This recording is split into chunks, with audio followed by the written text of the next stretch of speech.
So, welcome back, everybody. So, did anybody get to try on this one? Because we all have our trig. We got this one done right in the bag, right? Cool, cool, cool, cool. So we can just move on, right? Now, okay. So, one of my recommendations when it comes to trigonometry is trig problems, especially when it involves not sine and cosine, is to write it in terms of sines and cosines, because that can usually make it look a little more. This is really difficult to teach in, but anyways, a little more uh, understandable. So if we want to set p double prime equal to 0, and where it does not exist, and by the way, on the interval negative pi over 2 to pi over 2, that function is defined everywhere. It's continuous everywhere. So if we find places where the second derivative does not exist or equals 0, and we find that concavity changes, those will be inflection points. So I'm going to rewrite this as -4. Secant is 1 over cosine. Good, good. And tangent is sine over cosine. Good. So this is really -4 sine of x over cosine cubed of x equals 0, or dne. So we just need to find out those spots where the function for the function. So where will it equal 0 on the interval of negative pi over 2 to pi over 2?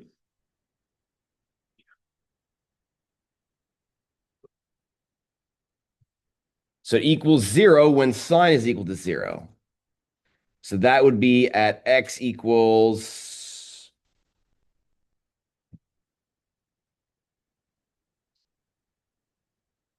where does sine equal 0? Don't do this to me, guys.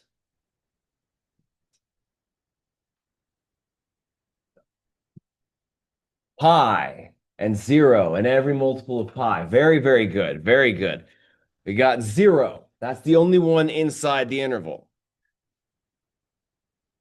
And cosine. Where does this dne? Or like, we're going to get the dne from the denominator.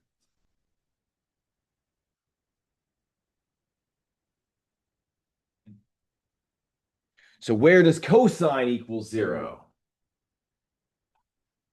Every like pi over 2 and negative pi over 2, and then all of the other like pi multiples of that. So pi over 2 plus pi. So that would be x equals negative pi over 2, pi over 2, dot, dot, dot. But none of those are in the interval. Not in parentheses negative pi over 2 to pi over 2. So none of those values are in the right interval. You know, with this costume, I have a perfectly good pointer now. Pointer finger, so I can point to the screen. It's excellent. So there's only one critical value. Like, it's not a critical value because it's not from the first derivative, but we only have one important value to work with. And since we're working on the interval negative pi over 2 to pi over 2, when we make our sign chart thingy, we can just stop it at negative pi over 2 and pi over 2. And then we'll just put the number right in the middle, 0.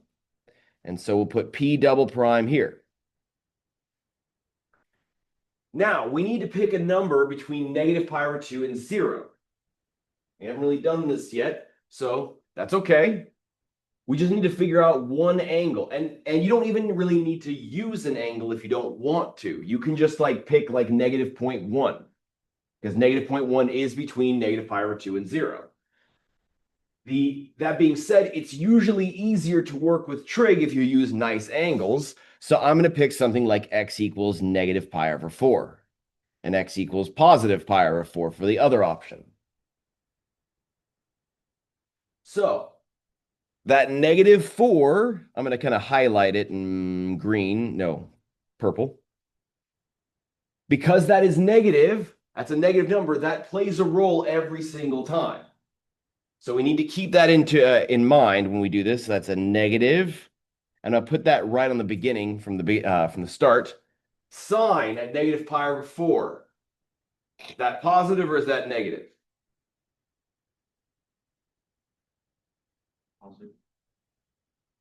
At negative pi over 4? Oh.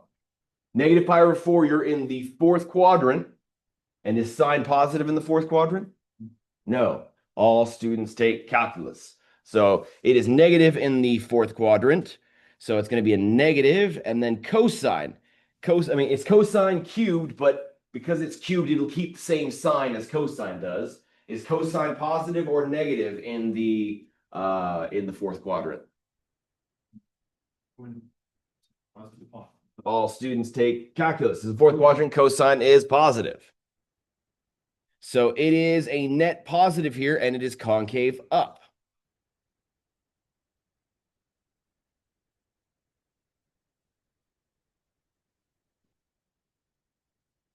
Then at pi over 4, that's in the first quadrant where all of the trig functions are positive. So it's going to be a positive up top and a positive down the bottom. That is one negative, so that's a net negative, and it's concave down. So it's concave up from negative pi over 2 to 0. It's concave down from 0 to pi over 2. And there's an inflection point at x equals 0. In particular, it's going to be 0, 0, but that's not here nor there.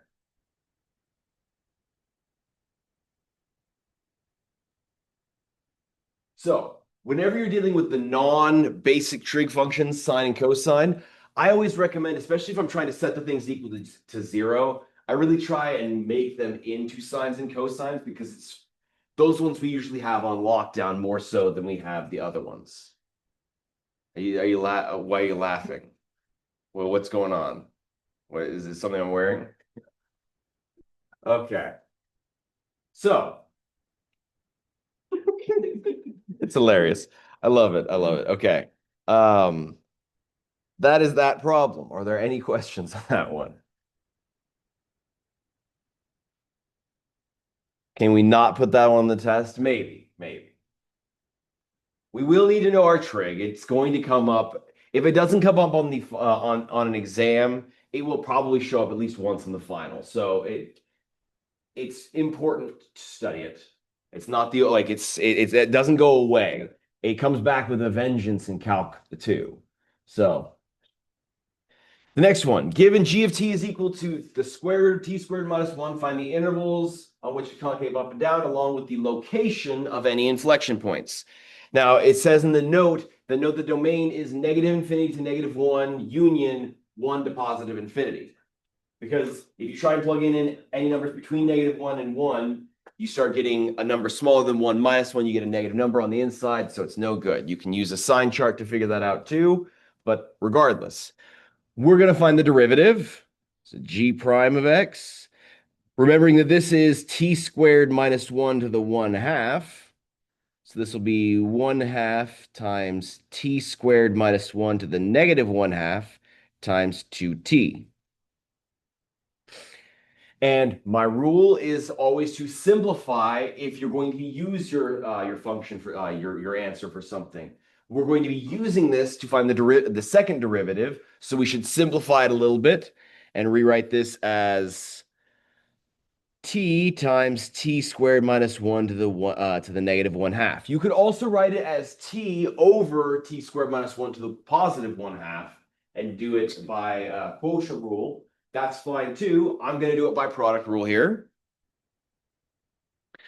So g double prime of t would be f prime g, so 1 times t squared minus 1 to the negative 1/2 plus g prime f, so that'd be negative 1/2 times t squared minus 1 to the negative 3/2 times 2t times t.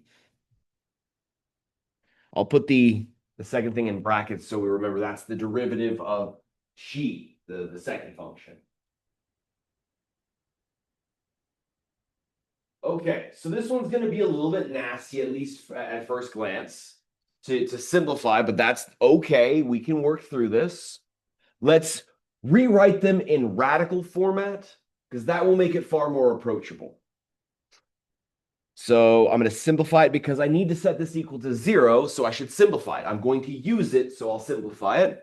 It's going to equal 1 over the square root of t squared minus 1 minus t squared divided by the square root of t squared minus 1 cubed.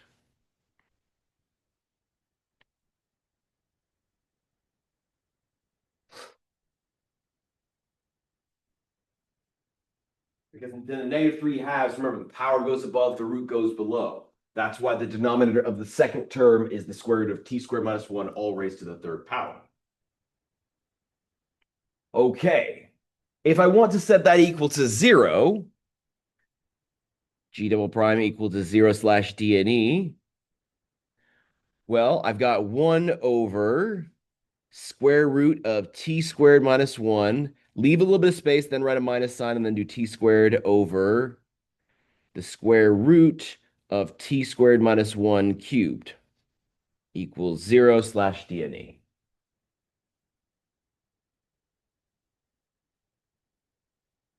So I need to have a common denominator. And if you think about, so what should I multiply the first term by?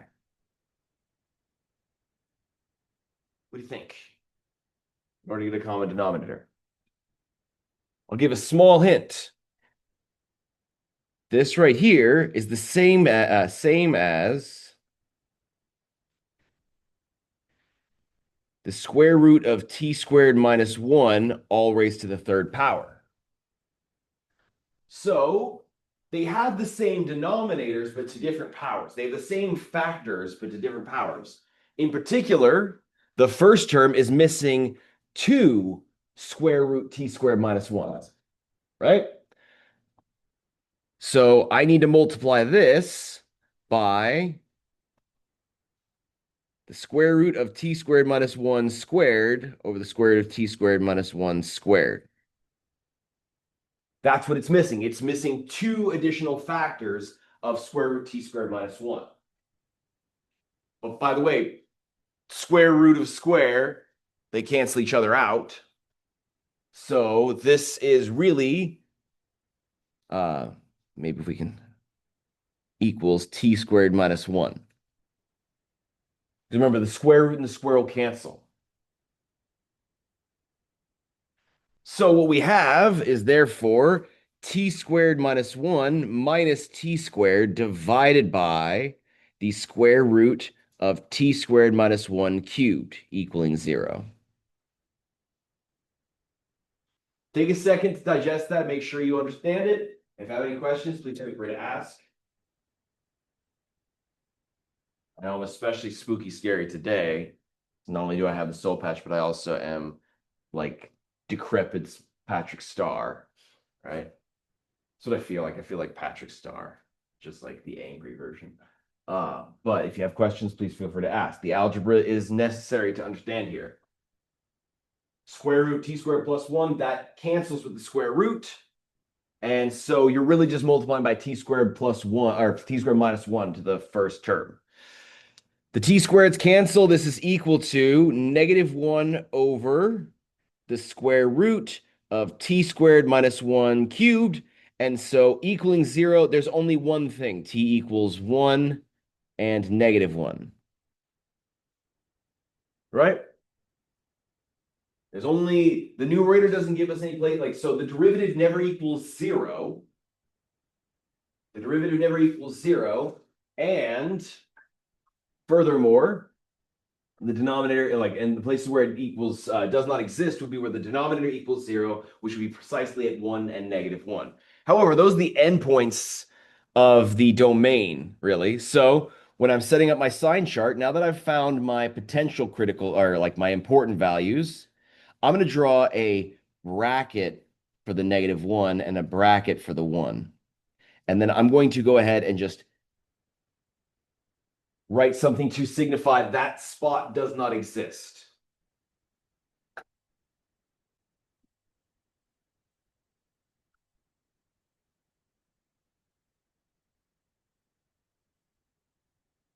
And so we'll test two values in one value in each interval.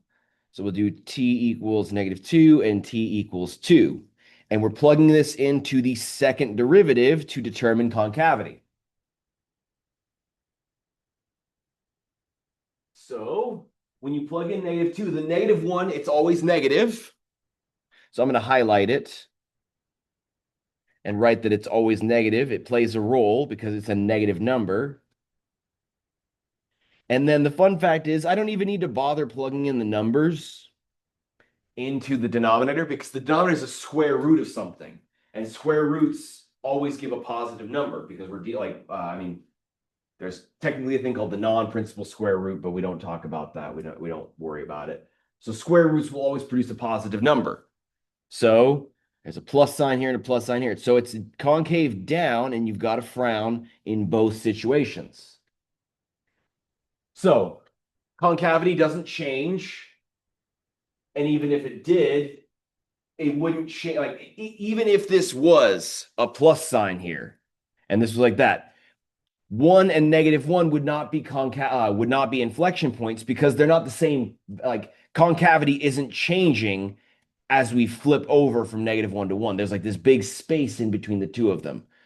So it's just going to be concave down, concave up, nowhere, none, concave down from -infinity to -1, comma 1 to positive infinity, and then no inflection points.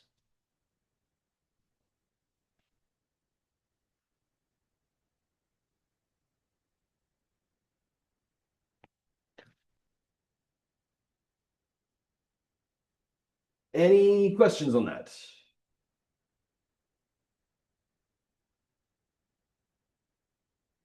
Yes.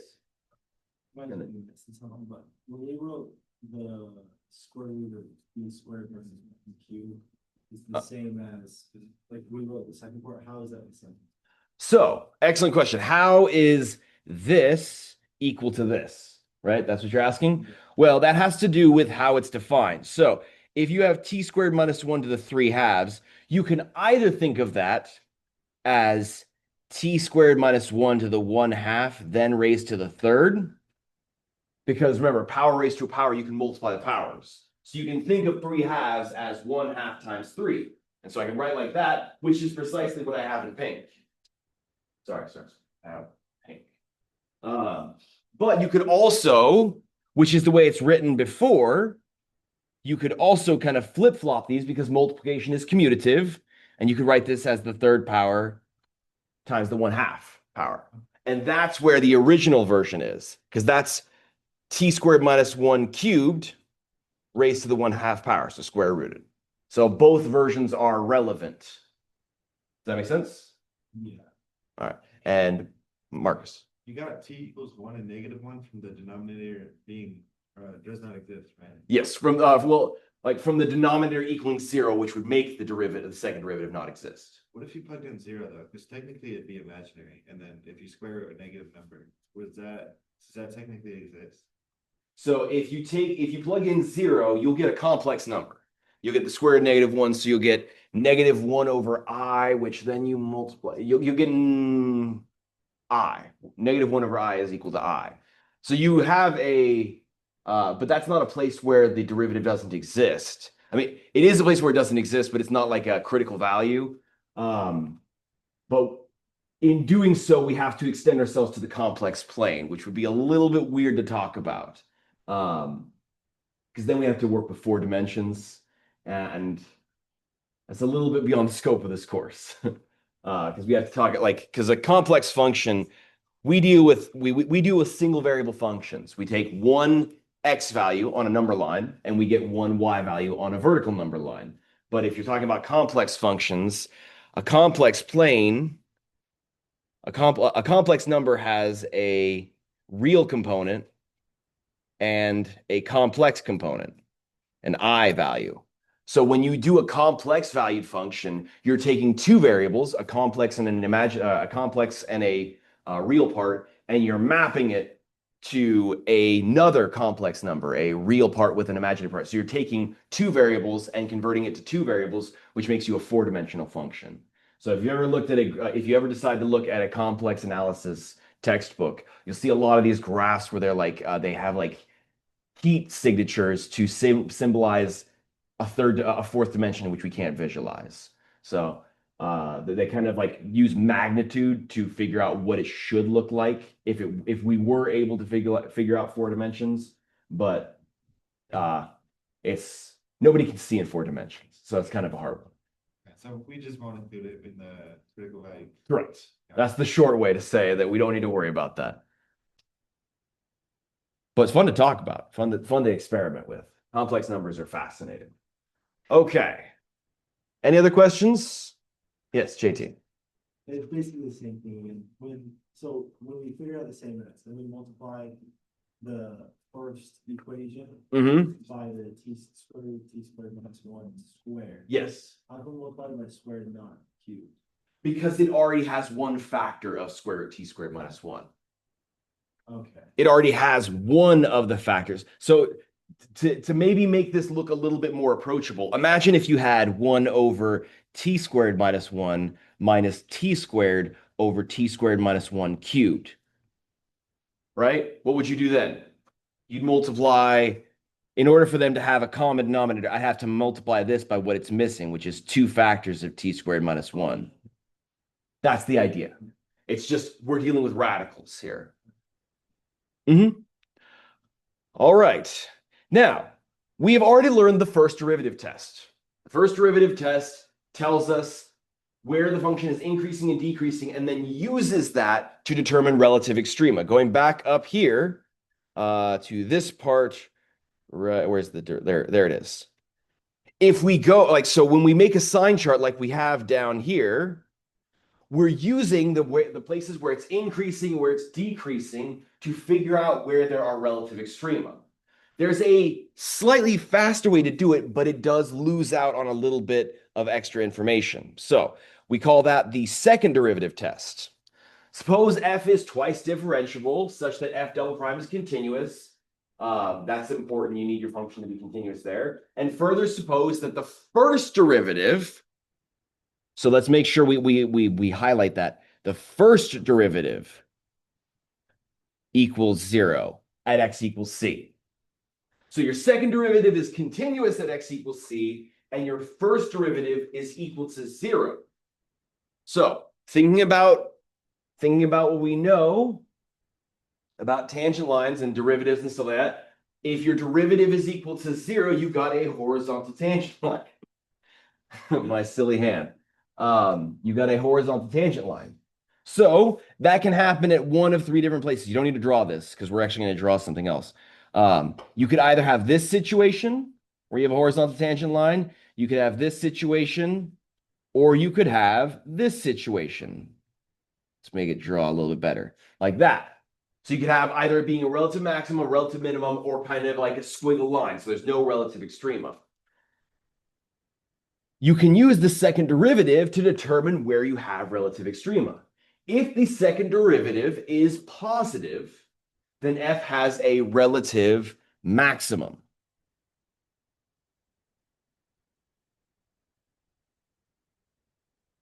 Minimum, sorry.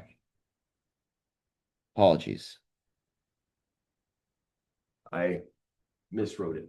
Yeah, if it's greater than 0, you have a relative minimum, which sounds a little counterintuitive, right? You have why is it like we usually, like in our brains, we usually think positive means maximum, minimum means negative means minimam, right? Am I the only one who thinks that way? Usually in my head, this one didn't make sense until I visualized it. So that's what the notes are below. If the second derivative is less than 0 at c, then f has a relative maximum at x equals c. And then if f double prime of c equals 0, then the test provides no information.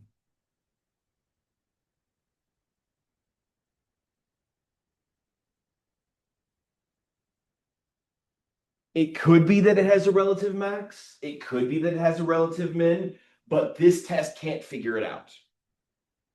This test can't figure it out.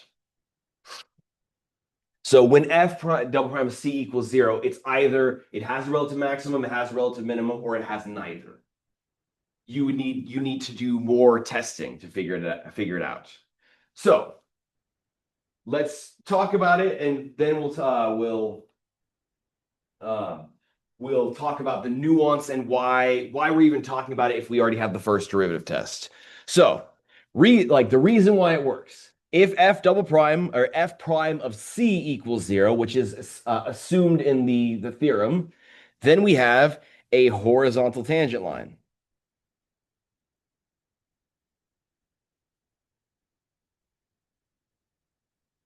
And if f double prime of C is greater than 0, would we be concave up or concave down? If the second derivative is positive, you're concave up. If you're positive, you're feeling positive, you got to smile, you're concave up. And so if you're looking at a graph, here's C, right? And we know at C, we have a horizontal tangent line.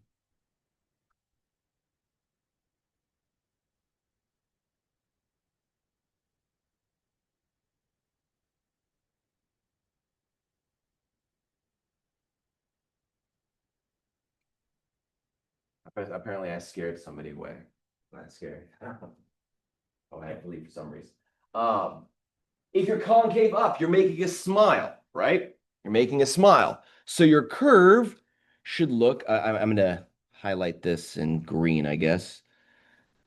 Your curve should be bending upwards. And that makes this a relative minimum. That's the reason why the second derivative test tells you that if your second derivative is positive, you have a relative minimum, because you're going to make a smiley face shape there because you're concave up. So even though your second derivative is positive, it's going to be a minimum because of the fact that it's bending upwards. And that first derivative equaling 0 gives you a minimum value there. Similarly, if you are less than 0, you're concave down.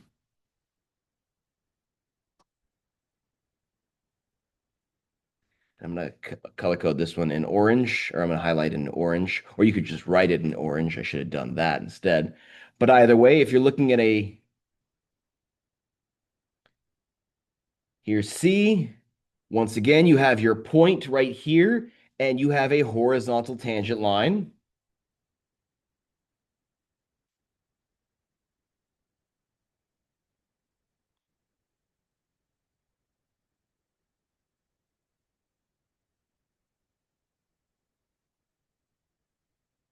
But now you are concave down, so your curve has to make a frowny face there.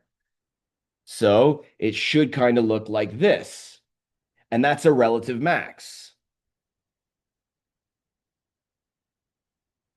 So that's the reason why the second derivative test works.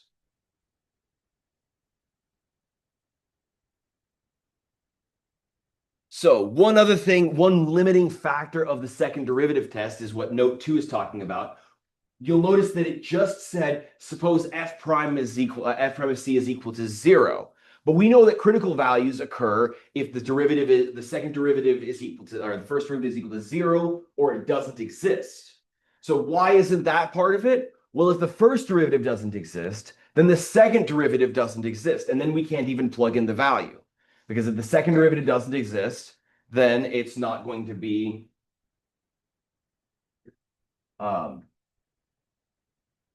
sorry, I had a timer on for 30 minutes. I'm not sure why. It must have been an accident.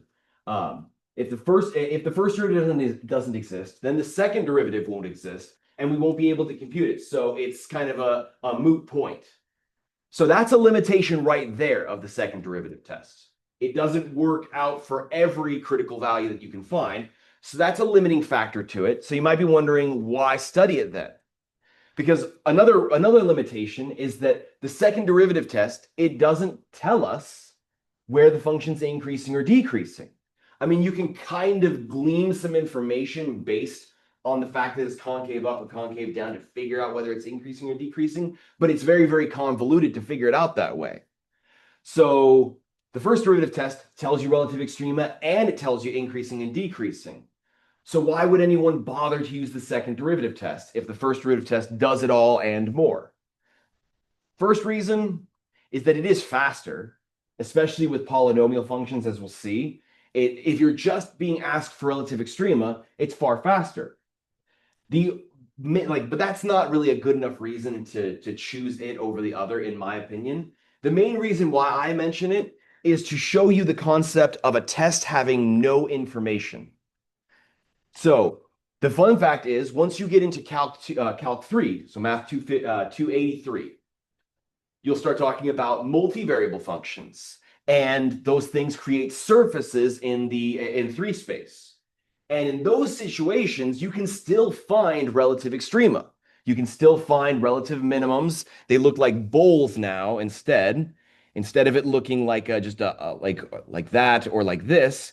Now you have to see it and it has to look like this.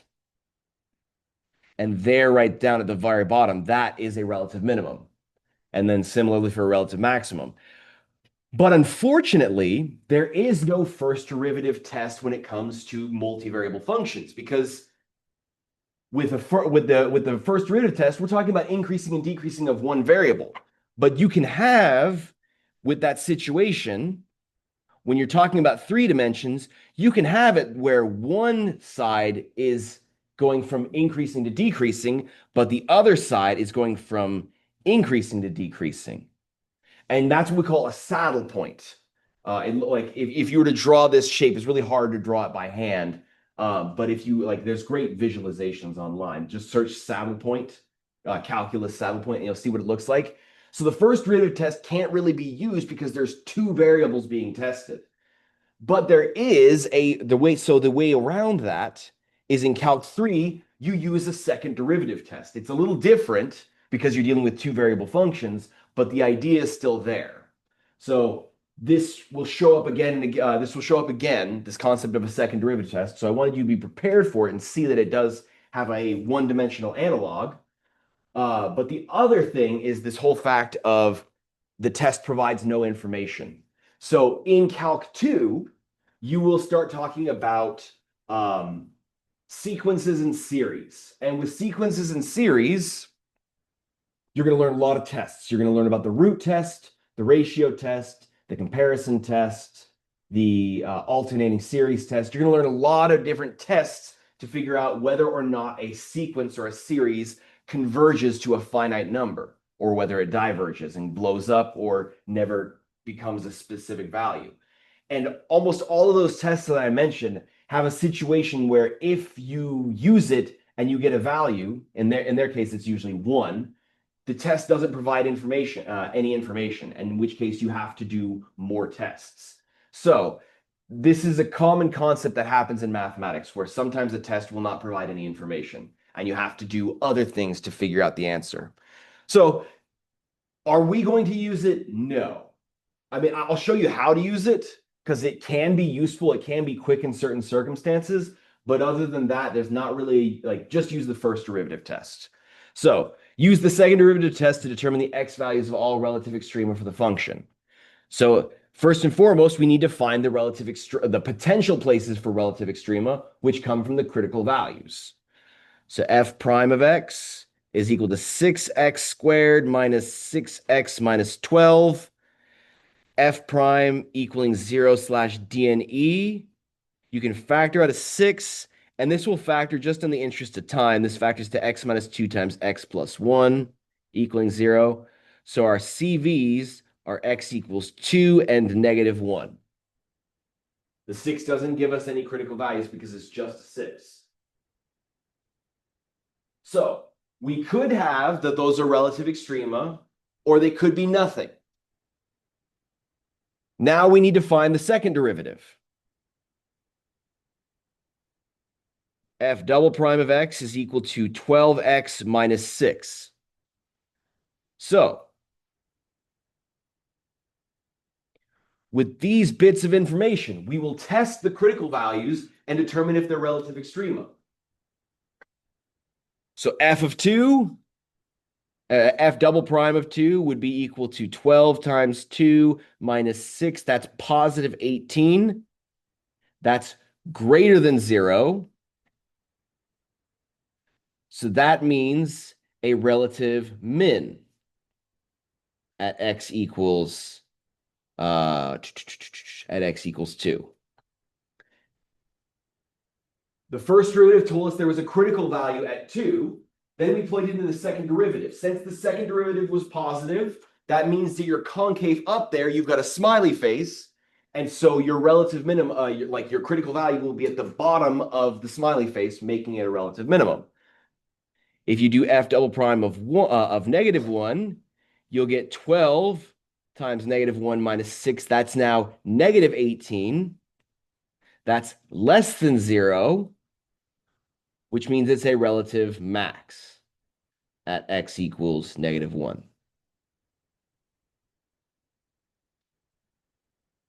Because if you plug it, like second derivative is negative there, it means you're concave down, you've got that frown.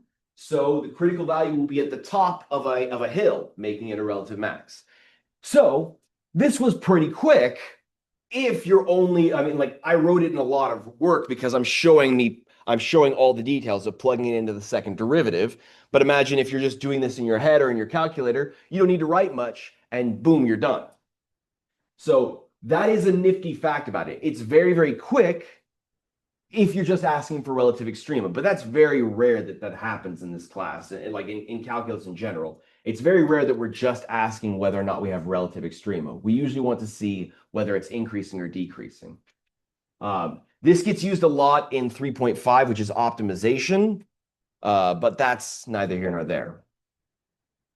So, on to one of my favorite problems from this section. The graph of the derivative. And if these types of problems show up on an exam or a quiz or a final exam, I usually try to make sure I underline or bold the fact that this is the graph of the derivative. It's not the graph of the function. This is the graph of the function's derivative. Answer the following questions, and you're going to assume that f is continuous everywhere. So, determine the critical values of f. Now, John Doe student looks at this and he says, that's easy. X equals -3 and 1. Why is John Doe wrong?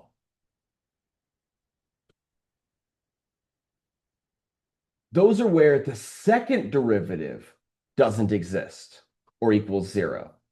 Because this is the derivatives graph. So you're looking at -3 and you're saying, oh, I have a cusp or a corner. It's like a cusp corner. So regardless, it's a place where the derivative doesn't exist. But that's the derivative to the derivative. So those are the place. And then at 1, you have a horizontal tangent line. Yes. But that's a tangent line to the derivative. So that's where the second derivative is equal to 0. So instead, sometimes it might be helpful to remind ourselves of what it means. So the second, if we have a critical value means f prime equals 0 or DNE. So where does the first derivative equal 0?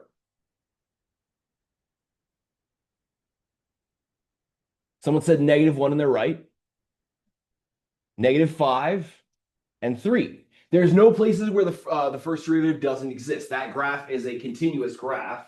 It's not differentiable everywhere. There's a problem at -3, but that graph is continuous everywhere, so there's no places where it doesn't exist. So it's just x equals -5, -1, and 3.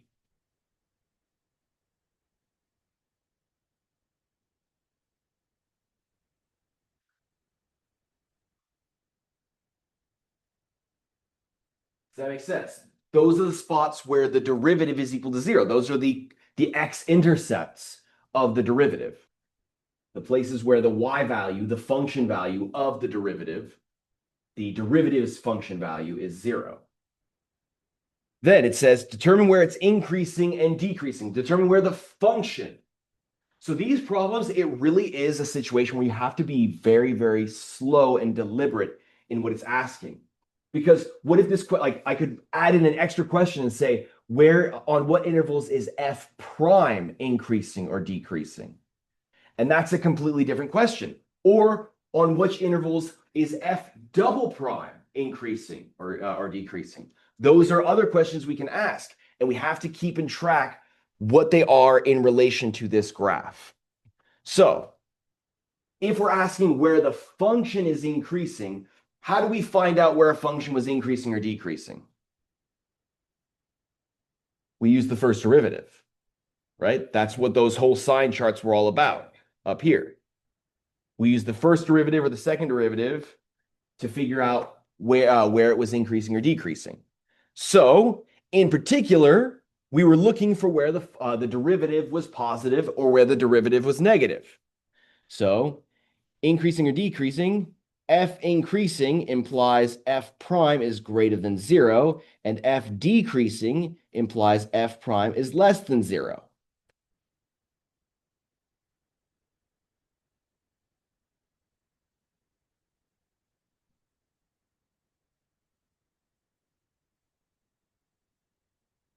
Okay. Determine where it's increasing or decreasing. So I'm going to draw a little helpful chart on the right-hand side of this thing. Where would f prime be positive in relation to the graph?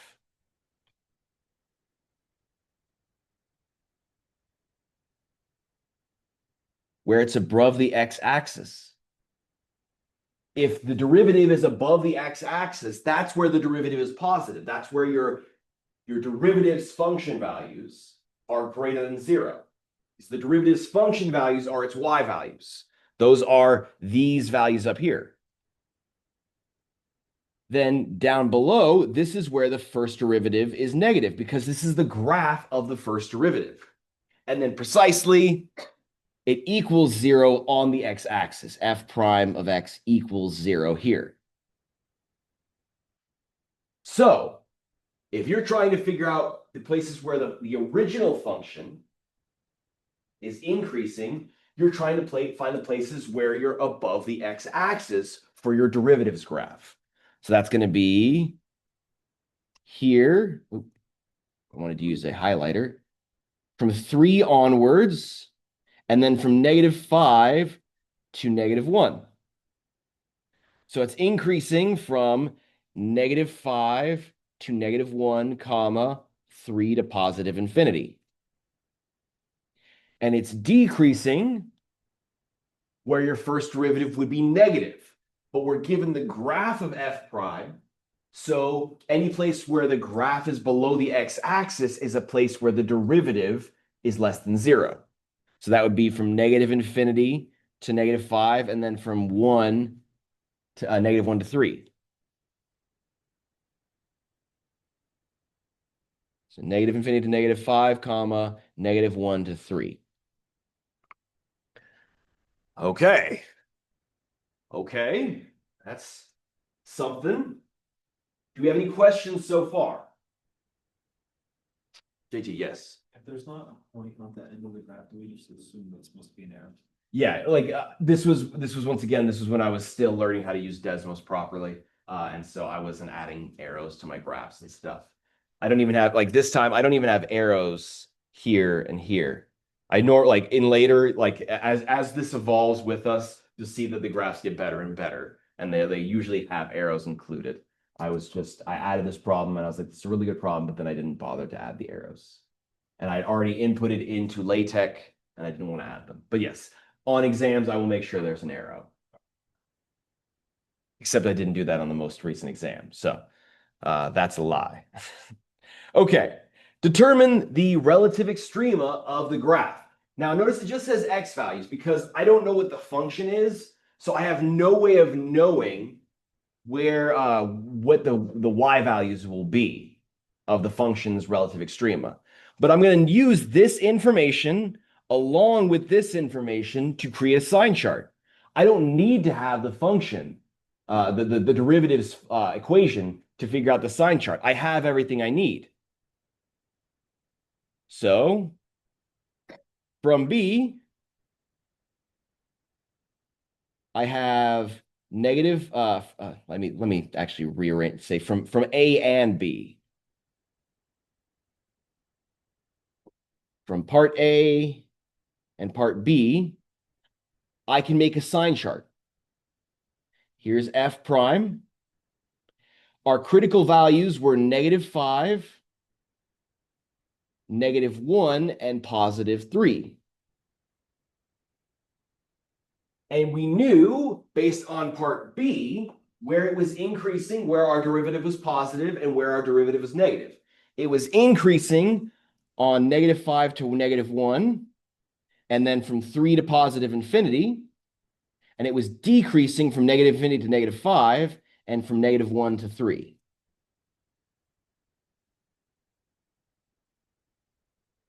So we have we have two relative minimums.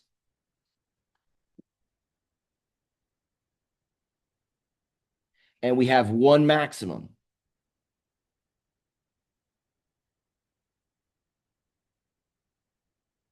So we have a relative max at x equals -1 and a relative min at x equals -5 and +3.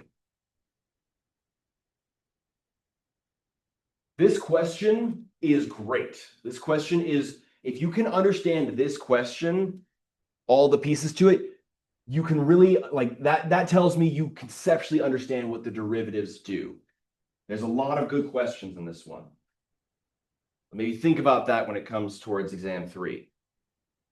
Maybe think about that.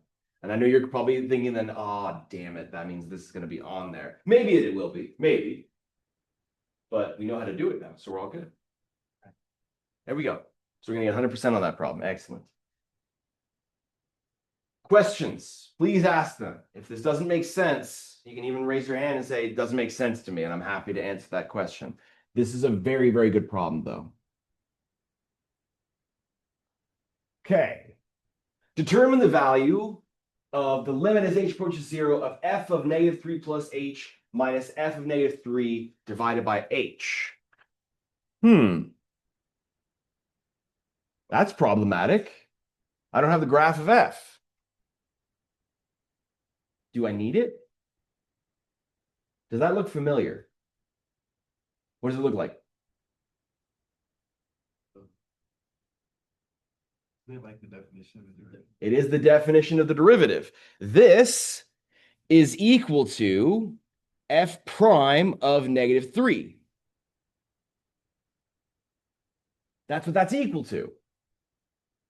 So here's the problem. John Doe student looks at it and says, oh, f prime of -3, that doesn't exist. Why is John Doe student wrong? Because you think about the go ahead, Parker. Because you're finding the derivative of f, not the derivative of f. Like, you're finding the derivative to f, not the derivative to f prime. Yes. So if it was saying this, then that's the second derivative at -3. And looking at the graph of the derivative, you'd be looking at a tangent line here and saying, well, a tangent line doesn't exist because there's a corner. So f double prime of -3 does not exist, but f prime of -3 is just the y value. Just the y value of f prime at x equals -3, since we have its graph. If we didn't have its graph, that would be a much harder question. But this time, we have the graph of f prime, so we could just look at the graph to find the corresponding function value of the derivative. The derivative's function value, f prime of -3. And if you look at the graph, that's 4. And I'll highlight it up above with a purple point.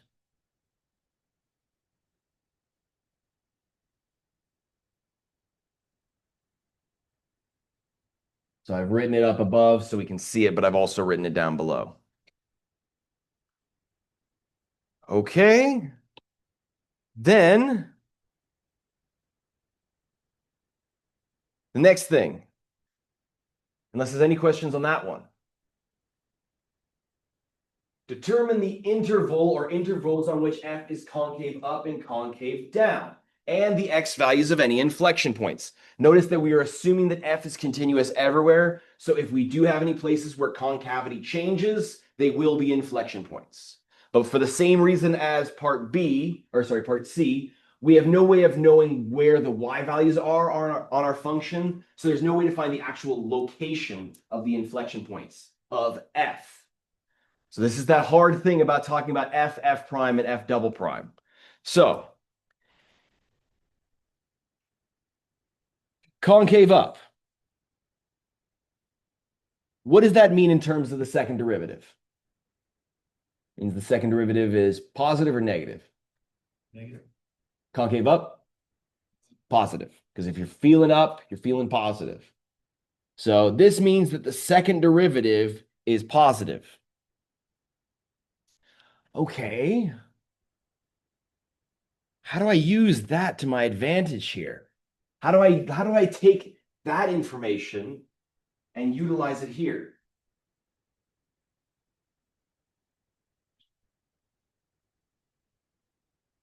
F double prime has to be positive in order for it to be concave up. Now, if I had the graph of the function, I'd be able to kind of look where it bends up and bends down to figure out concavity, but I don't have that. I have the graph of the derivative. But what's the connection between the derivative and the second derivative? There's many connections, but specifically, the derivative of the derivative is the second derivative, right? So, since f double prime is the derivative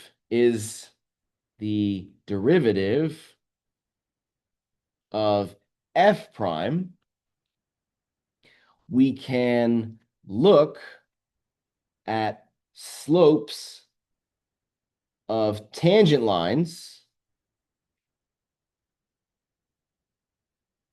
to df dx to determine where f double prime is positive or negative. So write that down and then let's digest it one more time. And I deliberately wrote it as df dx to make sure it doesn't look like f, because an f prime is very, very close to looking like an f. If you write it poorly, if you write it with like haphazardly, or if you write it with chicken scratch, it'll look like f. So since f double prime is the derivative of f prime, right? We're all good on that fact? The derivative of the derivative is the second derivative.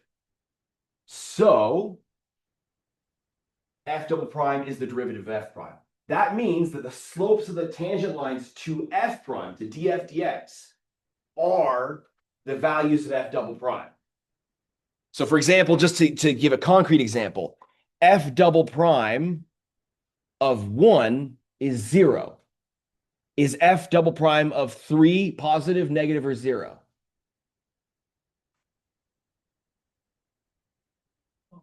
Positive. If you draw a tangent line here, the tangent line is positive. So, concave up, concave down, and then inflection points.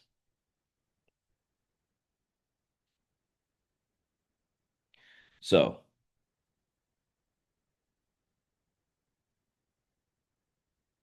looking at this graph, where are the tangent lines positive? Specifically, let me rephrase. Where do the tangent lines have positive slopes? 1 to infinity, yes. -5. -5, yes, but more than just -5. Negative infinity all the way up to -3. Over here, you have positive tangent slope lines. They're all the same value. So the second derivative will be constant from negative infinity up to -3, because all the tangent values are like all the tangent slopes are the exact same. So anyways, that's neither here nor there. So it's going to be from negative infinity to -3, and then from 1 to positive infinity. And then it's concave down. That's where the tangent line slopes to the derivatives graph would be negative. And that would be precisely from -3 to 1.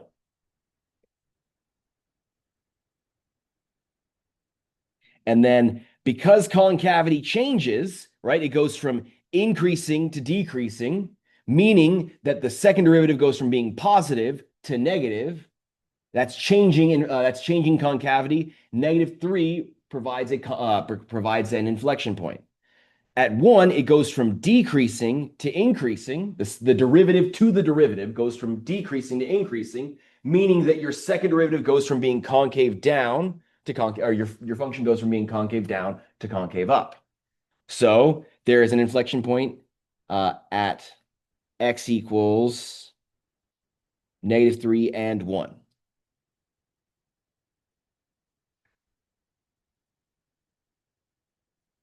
These ones you need a Cliff Bar with you. You need something with a lot of fiber to keep you to keep you energized. You just use a lot of brain power.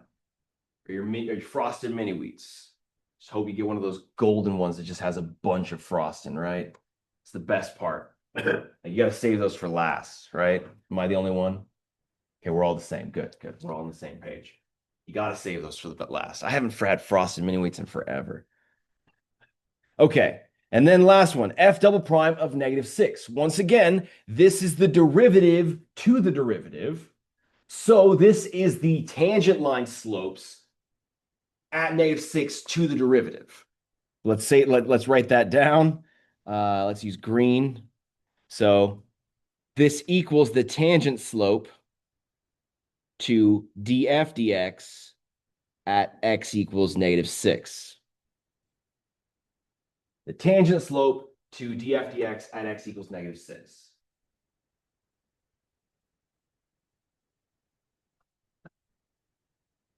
Man, this section is way longer than I always forget this. Every semester, I'm like, I can go through this in one day. I could do that in maybe a day and a half. No, I need to make it 2 days. 2 days at least. This section is so rich. There is so much to it. So, anyways. So looking at the graph, the tangent line at -6 has a slope of 2.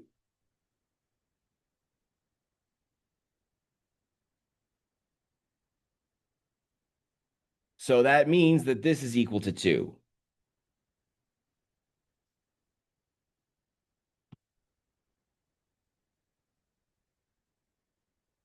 Any questions on that?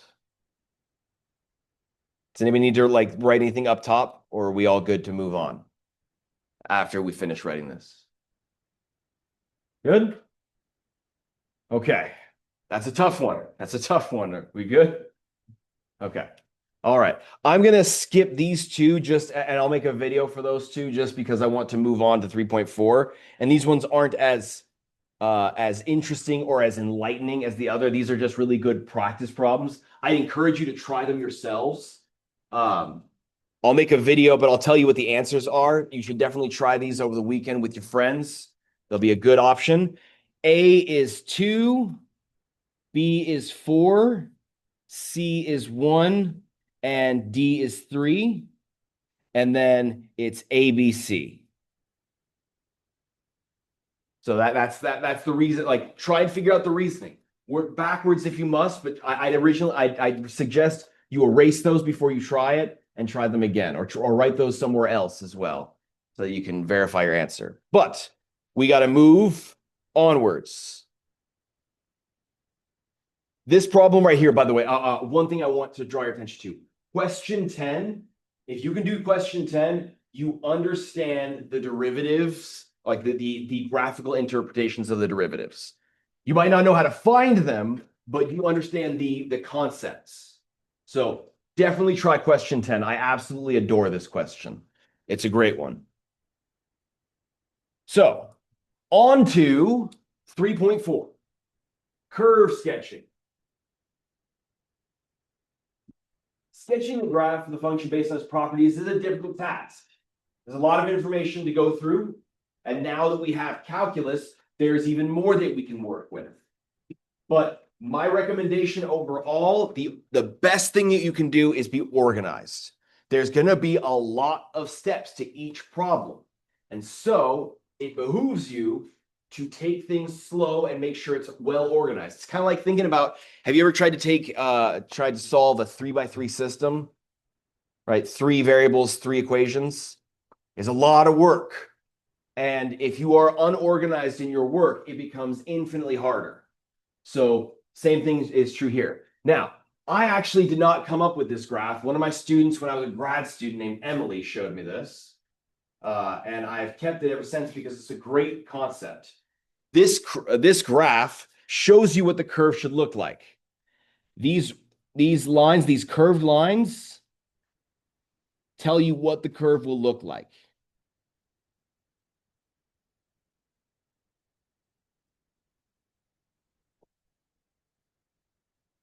Tell you what your curve should look like based on f prime and f double prime. So the way you read this chart, so I'll let you write that down and then we'll move on.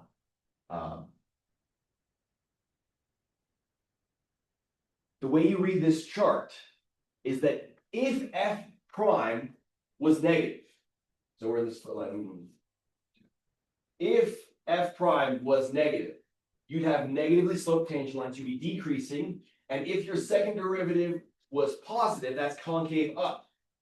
The smile, if you look at the smile or the frown, right?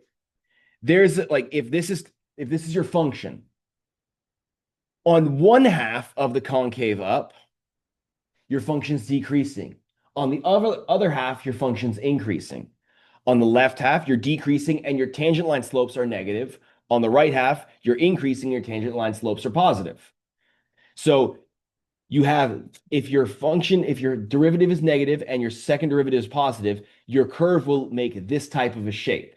Now, it might be more steep. It might be very, very, very, very sudden. It might take a long time for it to happen. It might look like this.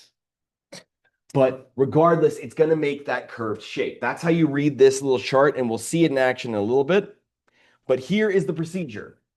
First and foremost, you're going to be looking for domain, like all the preliminary information. Domain, which we know how to find that. We learned that in Math 126.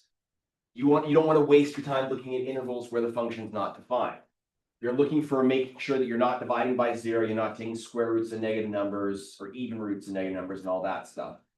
Intercepts, x-intercepts, you set y equal to 0. That's setting the function equal to 0 and solving for x. And then vice versa for a y-intercept. You set x equal to 0, which means the same thing as plugging in the 0 into the function. Then you have to look at asymptotes. Please remember that a horizontal asymptote, now we have formal definitions of what those are. In Math 126, we didn't have those, but now we do. In particular, if the limit as x approaches positive infinity equals L, or if the limit as x approaches negative infinity equals L, you have a horizontal asymptote at y equals L. And then vertical asymptotes, they require that as you approach that value from either the left or the right, your function values go to positive or negative infinity. After you find all the preliminaries, then you're going to work for the intervals of increase and decrease in relative extrema. Use the first derivative test. That's why I like it more than the second derivative test, because you're going to need to find the intervals of increase and decrease anyways. So might as well do the first derivative test because it tells you that as a starting point to get the relative extrema. And then remember to plug those x values into the function to locate to find the actual location. Next, you're going to find concavity. So it's very, very systematic. Work with the function, then the derivative, then the second derivative. It's a three-step process. So determine concavity by find the second derivative, set equal to 0, make your sign chart thingy for f double prime, and work there. And then last but not least, draw the rest of the owl, right? Draw the rest of the effing owl as we've seen. I think I still have it in my my web browser, like a picture of that silly meme where it says, draw a few circles, draw the rest of the owl. You know what I'm talking about? Do we know what I'm talking? No. Is it important enough to do? Yes. Is it important enough to do? Draw. Yeah, there we go. It is there. It's this thing, this image right here. If it would let me zoom in, why won't you let me zoom in? Why isn't it? There we go. This one right here. This one's great. It's okay because I'm not saying it out loud. There we go. But so yeah, we go from just having a few circles, having this random bits of information, and then we have to make this beautiful graph just based on bits of information. But I promise you, you will be able to do it. So we're going to skip these ones for now because I want to start off with how to do it with a function, and then we'll do these ones. I love these problems. They're very, very good, but we want to start with something a little more approachable. So, man, there you go. Sketch the graph of p of x equals x to the fourth minus 4x cubed. So I have a graph here that I haven't scaled because this function takes a while to work through, but either way. So what's the domain? So step 0. Is it step 0 or step 1? I can't remember. Step 1.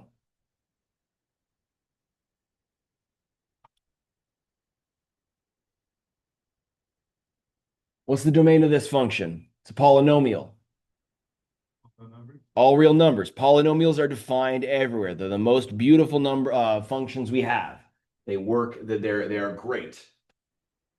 You can take that they are infinitely differentiable. They are always continuous. They have a domain of all real numbers. They're great. Then we'll work on there's no asymptotes because it's a polynomial. If it was a rational function, it might have asymptotes. Then we'll move on to x-intercepts. That's setting p of x equal to 0. Well, let me write it better yet. So set y equal to 0. But as we remember, y and p of x are synonymous. Y is the function value. So it's setting p of x equal to 0. So that's going to be x to the fourth minus 4x cubed equaling 0. There's a common factor of x cubed that can be pulled out front. So we have x equals 0 and 4. So in particular, you have 0, 0, and 4, 0. Let's underline those because those will play a role. We need them. Whenever we're going to need something, I'm going to underline it so I can easily find it throughout my work. Now, I don't even need to find a y-intercept because I already have it. 0, 0. Your function will only have, like, a function only ever has at most one y-intercept. And since we know we have 0, 0, that's the only point that's both an x-intercept and a y-intercept. But I'm still going to show all the work because what if it's not the case that you have 0, 0 as an x-intercept? So y-intercept, set x equal to 0, which is the same thing as finding p of 0, which would be 0 to the fourth minus 4 times 0 cubed, which is just 0. So we have 0, 0. We already found it, but I still wanted to have it there for reference. That's all the preliminary information. When I say find the x-intercepts, find any that are nice to find. If we're dealing with a quintic polynomial where we don't know how to factor it, I don't want you to bust out the rational zeros theorem to try and find all the zeros. It's not going to be pretty. So instead, just find ones that are nice to find. If they're not nice to find, don't bother. And just work through it like normal. Then we move on to step 2. We're going to work with the first derivative. So once again, the really nice thing about this process is it's deal with the function first, then its derivative, then its second derivative, just like you would expect. Let's work with all the pieces that we need. So we'll find p prime. That'll be 4x cubed minus 12x squared.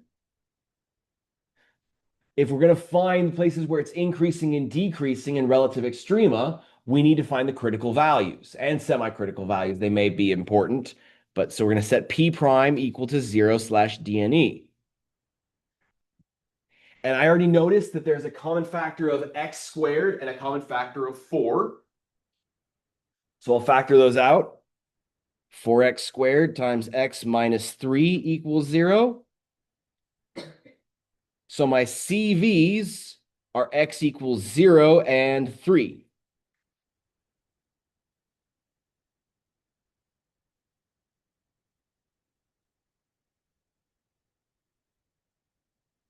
Now, we'll make a sign chart to find where it's increasing and decreasing.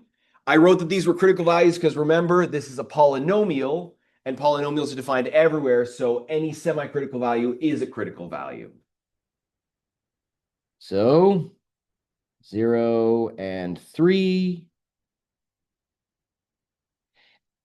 So now you hopefully understand why I've been making you label your sign charts, your sign chart thingies, because we're going to have both of them here. And granted, I mean, there's visual aids on them, right? There's the arrows for the first derivative and the smileys and the frownies for the second derivative, but it's still useful to have a way to determine them, to distinguish them. So plug in some test values, x equals -1, x equals 1, and x equals 4. The 4x squared will always be positive. But then if I plug in -1 minus 3, that's negative. So it's decreasing here. And then if I plug in 1, it's positive and still negative. So it's decreasing here.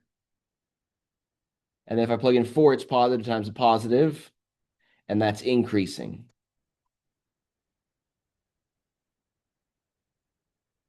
So we could write underneath it all this information. We could write increasing from -infinity to 0, 0 to 3. You could write that down, but the graph already does it for us. And so if we're asking for just increasing, decreasing, and stuff like that, then we want to write it down. But our chart tells us just what we need to know. But we still need to say that we have a relative minimum at x equals 3. And because we're going to be plugging this into the because we're going to be graphing the function, we need to know the corresponding point. So P of 3 equals 3 to the 4th minus 4 times 3 cubed, which is going to be, well, off the top of my head, I mean, I suppose I could factor out should be -27? Is -27? All right, I can do math. So 3 comma -27 is a relative max, or relative min, excuse me. And I'll underline that. There's no relative minimum or no relative maximum. It's just a relative minimum. And it's not wrong to write increasing from -infinity to 0, 0 to 3 underneath it, but we don't need to. We can save a little bit of time. That has given us all the information we didn't know about the first derivative. Now we'll move on to the second derivative. So we'll find P double prime of x, and that will equal 12x squared minus 24x, which gives us, if we set that second derivative equal to 0/DNE, we can factor out a 12x, and we get x minus 2 equals 0. And that gives us x equals 0 and 2. So we'll make a sign chart again. 0 and 2. And this is P double prime, sign chart thingy. Go ahead and finish this sign chart.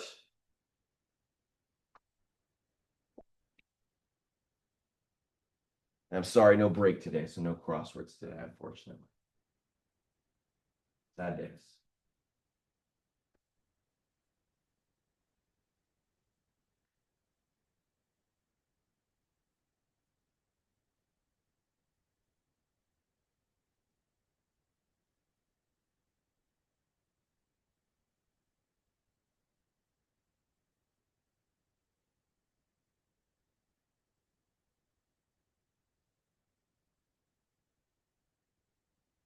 Okay, and so that's gonna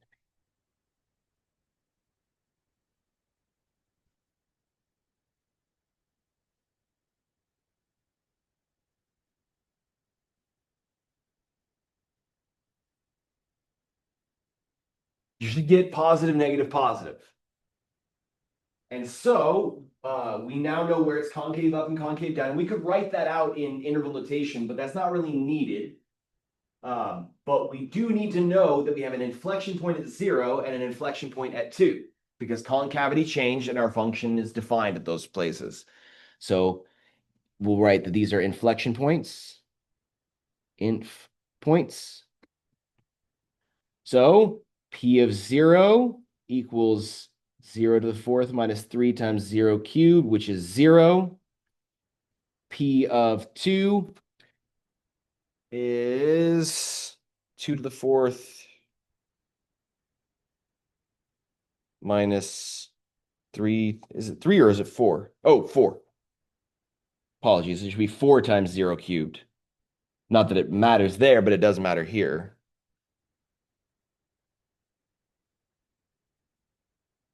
Negative 16. So we have inf points at 0, 0, and 2 comma negative 16. Whew. Getting toasty in this thing.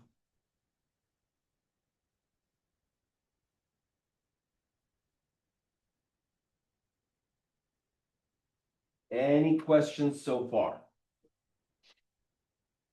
A lot of information. So, step 4. Unless there's any questions. Sorry, I should have waited a little longer to ask questions. No, we all good? All right. So, when it comes to this, I have my own special way of doing this. Now, there are many, many, many, many ways that you can finish this problem yourself.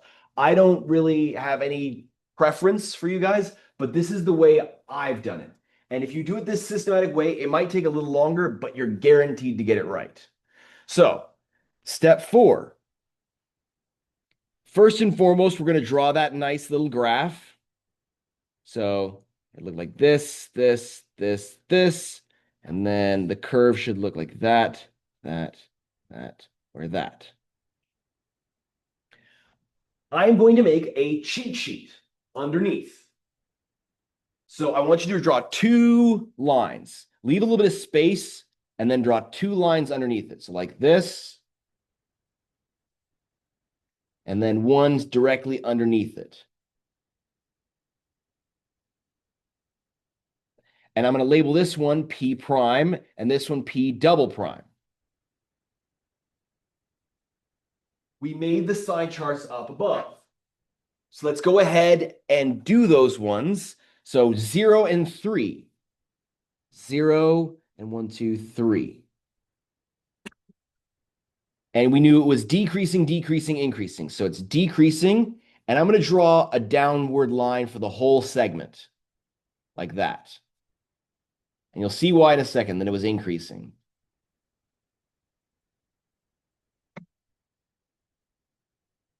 That's nothing new. We already had that.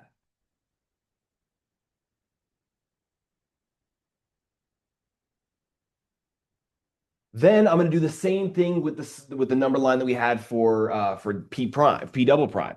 We had 0 and we had 2. And it was positive, negative, positive. So it's concave up, and I'm going to make this smile last the entire time. Then it was concave down, and then it was concave up.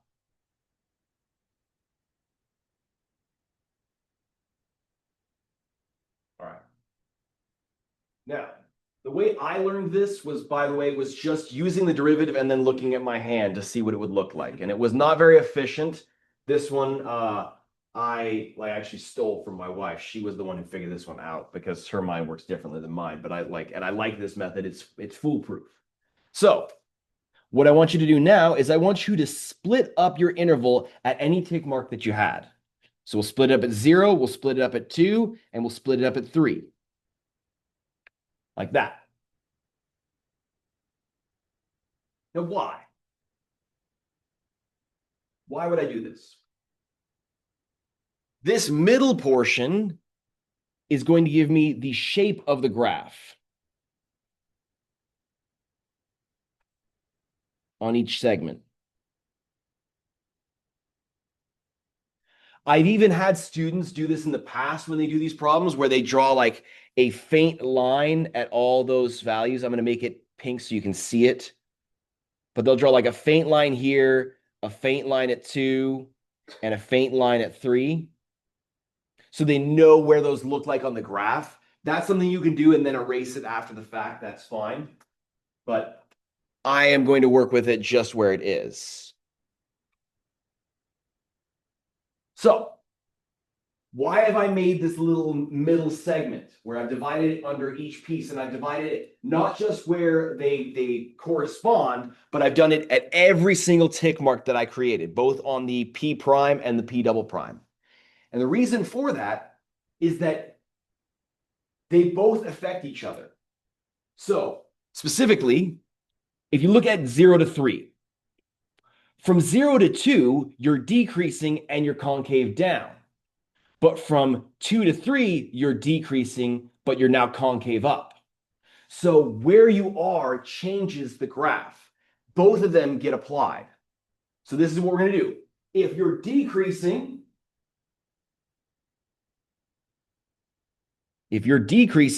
that would be either this one or this one, but you're concave up, you're this piece. Your graph should look like this. That's the left half of the concave up smile. That's where you would be, your function would be decreasing but bending upwards. Then from 0 to 2. From 0 to 2, you are decreasing and you're concave down. So if you're concave down, you've got the frown, right? And which segment are you decreasing on? The left or the right half? Which segment would you be decreasing? Left or right? The right side. That's where your function would be going downhill. So on this segment, you're going to be going downhill. You're going to look like that. Then from 2 to 3, this segment, you're decreasing, but you're concave up. So looking at that graph, looking at it concave up, on which segment of concave up are you decreasing? Left or the right half? Let me say that one more time. You are concave up, so you've got the smile, but from 2 to 3, you are decreasing in values. So would you be on the left half or the right half of the graph? The left half. So your graph will look like this here. And then and then the last final segment, you're increasing and you're concave up. On a concave up, which segment are you increasing? On the left or on the right? On the right. So you'll finally look like this. This allows me, this cheat sheet will allow me to graph it, and I'll show you how now. Let's now go ahead and plot all of our important values. We had 0, 0. And by the way, if you had -27 and -16, I'm going to make each vertical tick mark a 5.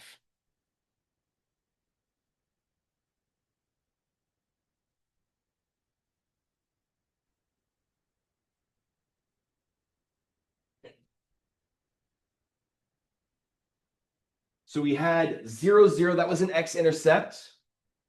4, 0, that was also an x-intercept right there. We had an inflection point at 0, 0. We already graphed that. We had an inflection point at 2, -16. So that's about right there. Then we had a relative maximum at 3, -27. So 3, 5, 10, 15, 20, 25, 27 would be right about there.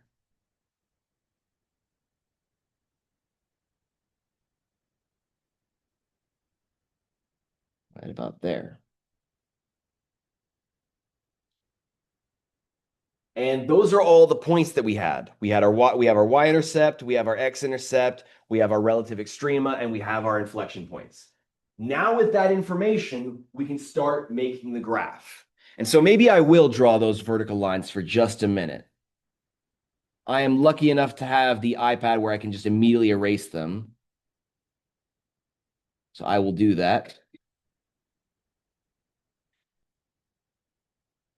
So for the first segment, it is looking like that shape. If you're watching the recording, it's the left half of the shape. So what I know, and I'm going to do like a rough sketch for a second. It's going to look like this. It doesn't need to be perfect, but it should look like that there. Then from 0 to 2, it should change concavity, but still be decreasing. So it should look like this.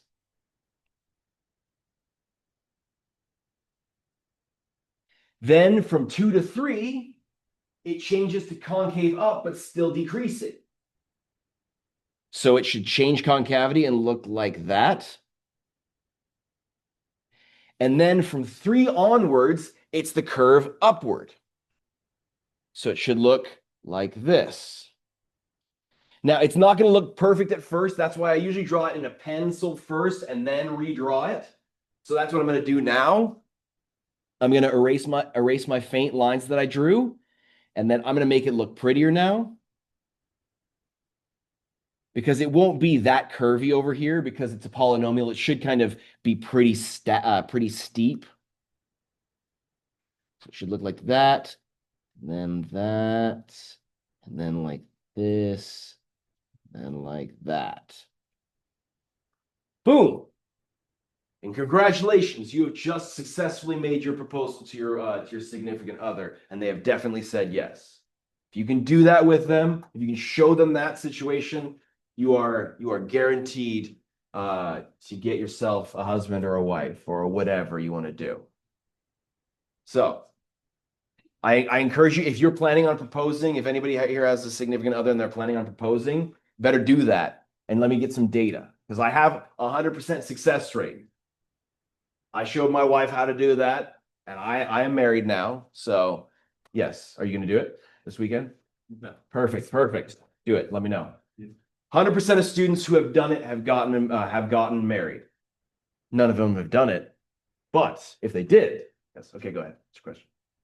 I know it's a rough sketch, but at 4 at the end, at what point does that go pretty much vertical? Because I know we haven't really, said this is where it does go to infinity, but it's so narrow that when you're drawing it, it pretty much goes vertical and then you hook it out. Yeah, you can be like, you don't have to be perfect. You can like make it like, if you screw up a little bit and make it like that, that's okay. It doesn't need to be perfect. This thing is not an asymptote.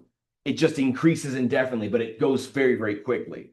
So like specifically at 5, it'll already be in the hundreds. So it takes a little bit of time for it to get there. It takes no time at all, but eventually it will fill out the rest of the graph. Okay. So we're a little bit behind schedule. That's okay. We got a few more to do. So we'll pick up next time. I don't want to get started on another one. We'll do these ones next time. We'll start off with this problem. And I am going to get your exams to you on Monday if it kills me. Yes, and put them in probably ideally tonight, but if not, by Friday. They'll be entered. Okay, guys. If you guys have any questions, feel free to email me. Otherwise, you guys have a great rest of your day. A great Halloween. Hopefully, you guys have some fun costumes. I hope you have some fun. Be safe. Don't eat any candies with razor blades in them. It's about it. Like, I mean, this never happened. I've never seen it happen. But regardless, don't eat candy that's been already opened. You know the deal. Avoid the social media. Avoid doom scrolling. It's not good for your brain. It's brain rot. And I'll see you guys on Monday.